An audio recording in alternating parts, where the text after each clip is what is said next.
இடமலம் நேயர்களுக்கு வணக்கம். நான் உங்கள் பரத் பேசியிருக்கேன். அதிமுகவை சுற்றி பல சர்ச்சைகள் போயிட்டே தான் இருக்கு. தீபா அவர்கள் ஒரு விஷயத்த பதிவு பண்ணியிருக்காங்க. என்ன அப்படின்னா, அதிமுக பல அணிகளா பிரிஞ்சு கிடக்குது. எனக்கு கொஞ்சம் வருத்தமா இருக்குன்ற மாதிரியான சில விஷயங்கள பதிவு பண்ணியிருந்தாங்க. இது தொடர்ந்து டிடிவி தினகரனா இருக்கட்டும், ஓபிஎஸ்ஸா இருக்கட்டும், இவங்க எல்லாருமே எடப்பாடி பழனிசாமி அவர்கள் குறித்து சில சர்ச்சையான கருத்துக்கள பதிவு பண்ணியிருக்காங்க. அத பத்தி தான் நம்ம இன்னைக்கு ஹரிஷ் பிரதர் கிட்ட சில விஷயம் கேட்டு தெரிஞ்சுக்க போறோம். வணக்கம் பிரதர். வணக்கம். எப்படி இருக்கீங்க? நல்லா இருக்கேன். நீங்க எப்படி இருக்கீங்க? நல்லா இருக்கேன். அம்மாவுடைய பிறந்த நாள். ஸோ இந்த பிறந்தநாள் தினத்தில செங்கோட்டையன் அவர்கள் கலந்துக்கல அப்படின்னு ஒரு டாக் போயிட்டு இருக்கு. உண்மையிலே அவர் கலந்துக்கல. என்ன ரீசன்? அதிருப்தியா?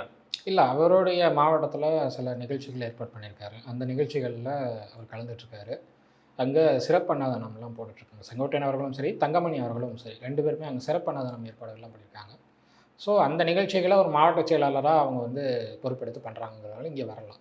ஓகே. ஏன்னா, இங்க ஒட்டுமொத்த அதிமுகவுடைய முக்கிய தலைமைகள்லாம் ஒன்று கூடும்போது இந்த சூழல்ல, செங்கோட்டையன் அவர்கள் நினைச்சிருந்தா வேற யாரையாவது ஒருத்தவங்கள போட்டு அந்த இடத்துல அந்த நலத்திட்டங்கள பண்ணிட்டு இங்க கலந்துக்கலாம். பட் எதுக்கு தனியாவே பிரிஞ்சு போய் நின்னுகிட்டு இல்ல எதிர்ப்பு தெரிவிக்கிறாரா? என்ன கேட்டா, இங்க சென்னையில இருக்கிறத விட மாவட்ட செயலாளர்கள் அந்தந்த தொகுதியில அந்தந்த மாவட்டங்கள்ல இருக்கிறது தான் பெட்டர்ன்னு நான் சொல்லுவேன். ஏன்னா, உங்களுக்கு எலக்ஷன் ஃபீவர் ஸ்டார்ட் ஆயிடுச்சு. எலக்ஷன் டைம் நெருங்கிடுச்சு. இன்னொரு 1 வருஷம் தான் டைம் இருக்கு எலக்ஷனுக்கு. ஸோ அப்படிங்கிறப்போ, நீங்க தொண்டர்களையும் உங்களுக்கு ஃபேவரா மாத்திக்கணும், மக்களையும் உங்களுக்கு ஃபேவரா மாத்திக்கணும் அப்படின்னா, மாவட்ட செயலாளர்கள் அந்தந்த மாவட்டத்தில வேலை பார்த்தா தான் அது ஒர்க் அவுட் ஆகும். அப்ப இந்த மாதிரியான நேரங்கள்ல இப்ப திமுக எடுத்துக்கிட்டீங்கன்னா, அவங்க வாரத்துக்கு ஒரு போட்டி நடத்துறாங்க. பரிசுகள் குடுக்குறாங்க. நானே இங்க சென்னையிலே நெறைய போட்டிகள் பார்க்குறேன் நானு. நெறைய விளையாட்டு போட்டிகள் நடத்துறாங்க. இளைஞர்களுக்கு பரிசுகள்லாம் குடுத்துட்ருக்காங்க. இளம் பெண்களுக்கு நெறைய பரிசுகள் குடுத்துட்ருக்காங்க. ஸோ அது மாரி அதிமுகவும் பண்ணா பெட்டரா இருக்கும். ஸோ அந்த வகையில மாவட்ட செயலாளர்கள் அந்தந்த மாவட்டங்கள்ல, அந்தந்த தொகுதிகள்ல இருக்கிறது என்ன பொறுத்தவரை தவறா நான் பார்க்கல. ரைட். இப்ப அதிமுக யாரோட கண்ட்ரோல்ல பிரதர் இருக்கு? ஏன்னா டிடிவி தினகரன் சொல்றாரு, இபிஎஸ் துரோகம் பண்ணிட்டாரு, துரோகம் பண்ணி இப்ப இல்ல ரொம்ப நாளாவே சொல்லிட்டு இருக்காரு. ஒரு சைடு ஓபிஎஸ் உட்காந்துக்கிட்டு, ஆமா அவர் ஒற்றை தலைமைய நோக்கி அவர் செயல்பட்டாரு. அதனால தான் இன்னைக்கு அதிமுக பிரிஞ்சு கிடக்குது அப்படின்னு அவர் ஒரு கருத்து பதிவு பண்ணியிருக்காரு. என்னதான் நடக்குது அதிமுகவுல? இல்ல அதிமுக ஒற்றை தலைமையில எடப்பாடி பழனிசாமி அவர்கள் தலைமையில நல்லாவே இயங்கிட்டு தான் இருக்கு. அது ஒண்ணும் இவங்க சொல்ற மாரி ஒண்ணும் அவ்வளோ டவுன்வார்டாலாம் அவங்களுடைய ஓட் பேங்க்ல போல. இன்னும் சொல்ல போனோம்னா, ஓபிஎஸ்னுடைய தலைமையில அதிமுக இருந்தப்போ 18% 19% தான் அதிமுக வாக்கு வங்கி இருந்தது. அதை 21% வரை உயர்த்தியிருக்காரு. ஒரு 2% வரைக்கும் உயர்த்தியிருக்காரு எடப்பாடி பழனிசாமி.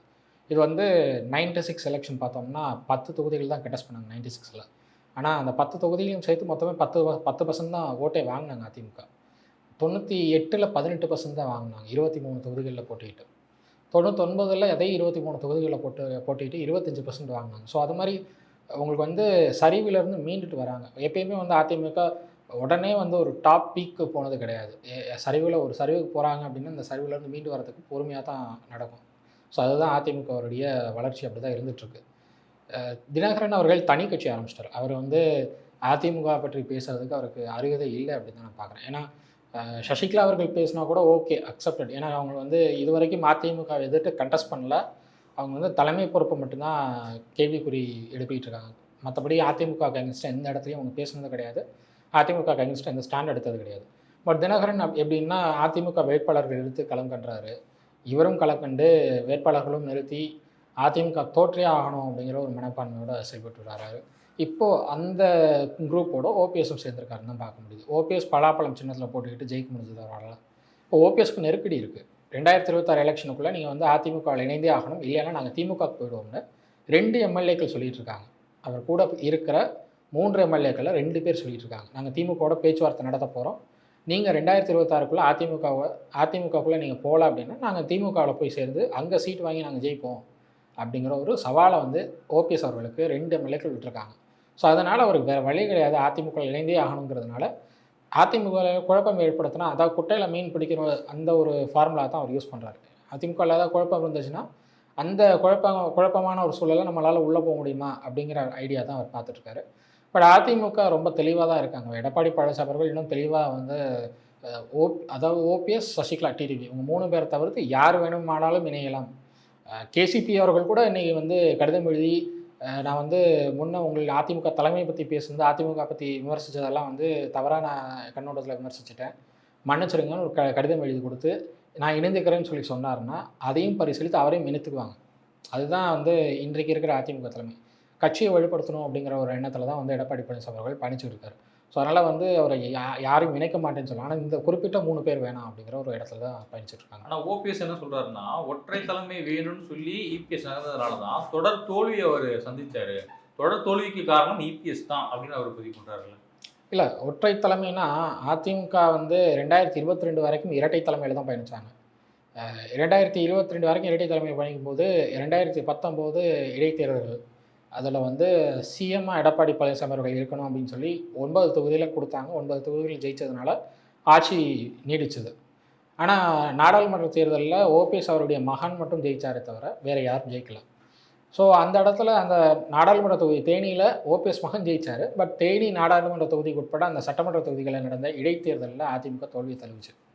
ஸோ அந்த இடத்துல ஓபிஎஸ்ஸே வந்து தோற்றுருக்காருன்னு தான் நான் பார்க்குறேன். ஓபிஎஸ்ஸே அவருடைய சொந்த தொகுதியிலேயே வந்து அவரால் வந்து பெரிய அளவில் வாக்குகளை பெற்றுத்தர முடியல அதிமுகவுக்கு. அப்படிங்கிறப்போ அவர் வந்து எடப்பாடி பழனிசாமி அவர்கள் தலைமையை வந்து கேள்வி கேட்கறதுக்கான அருகதை அவர் கிடையாதுன்னு தான் நான் பார்க்குறேன். ரெண்டாவது, இரட்டை தலைமையாக இருந்தப்போ தான் அந்த தோல்விகளை அமைஞ்சது.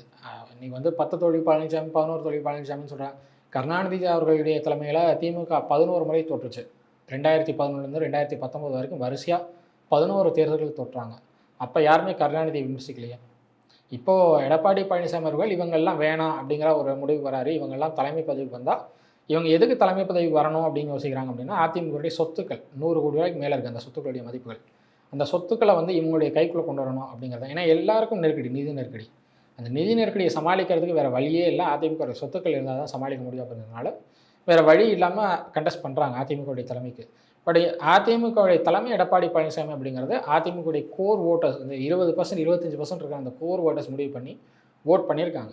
நீங்கள் வந்து 89 வந்து அதிமுக 2ஆக பிரிஞ்சிருந்தப்போ ஜெயலலிதா அவர்களுடைய ஃபேக்ஷனுக்கு 20% ஓட்டு வந்துச்சு. அதை வச்சு தான் வந்து 9% வாக்குகள் வாங்கின ஜானகிமார் வந்து விட்டு கொடுத்தாங்க. 20% வந்து உங்களை ஏற்றிருக்காங்க, தொண்டர்கள் உங்களுக்கு கூடவே இருக்காங்க, அதனால் நான் விட்டு கொடுக்குறேன், எனக்கு இந்த அரசியல் வேணாம் அப்படிங்கிற ஒரு இடத்துக்கு வந்தாங்க.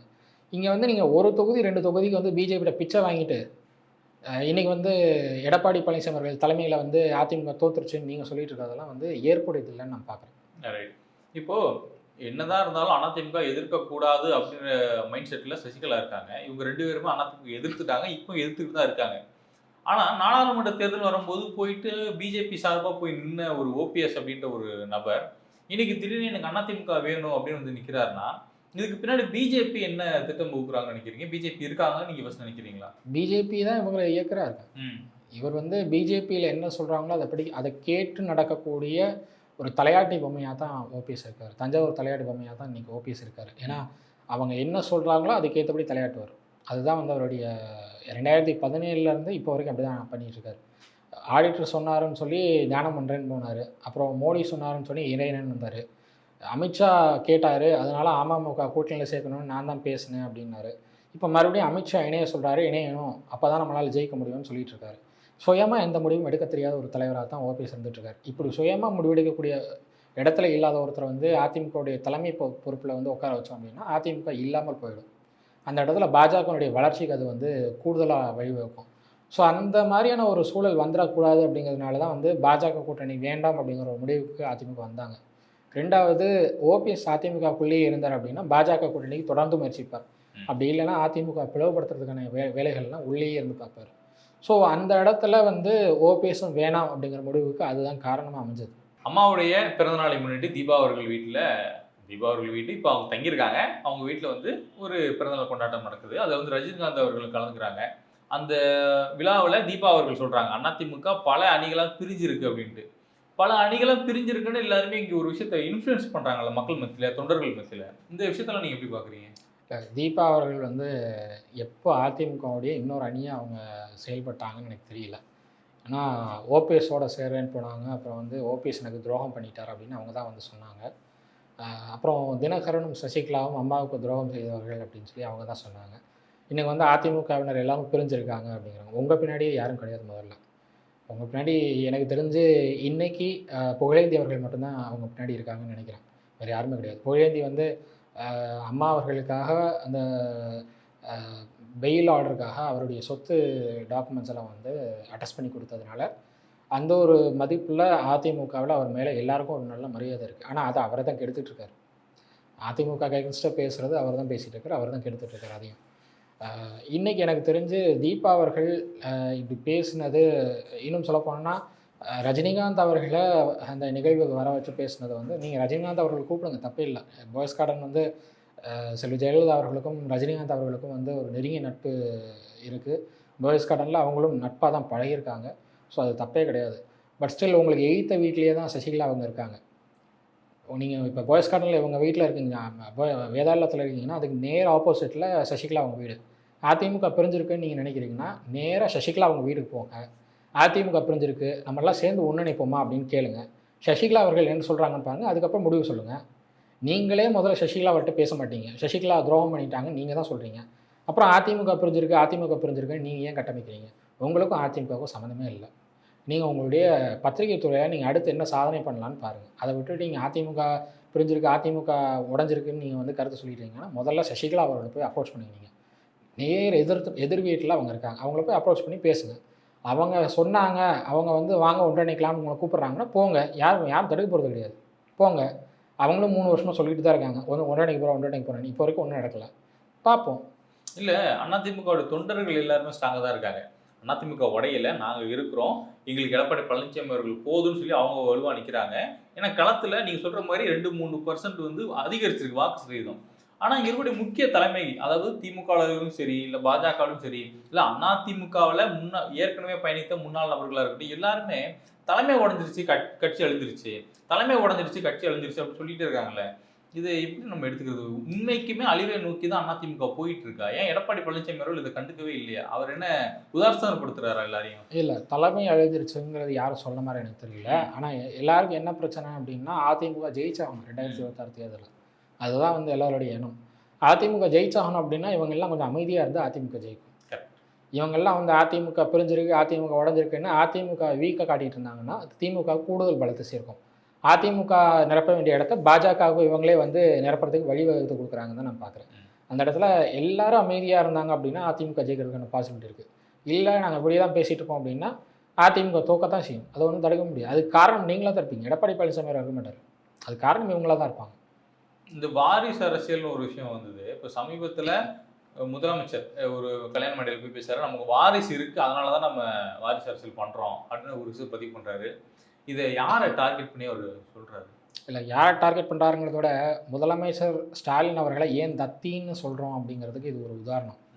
ஏன்னா வாரிசாக நீங்கள் வந்து வாரிசு பெற்றுக்கிறீங்க, இல்லை உங்களுக்கு குழந்தையே இல்லைன்னு வச்சுக்கோங்களேன், அதுக்காக வந்து வாரிசு அரசியல் ஏற்கணுங்கிற அவசியமே கிடையாது.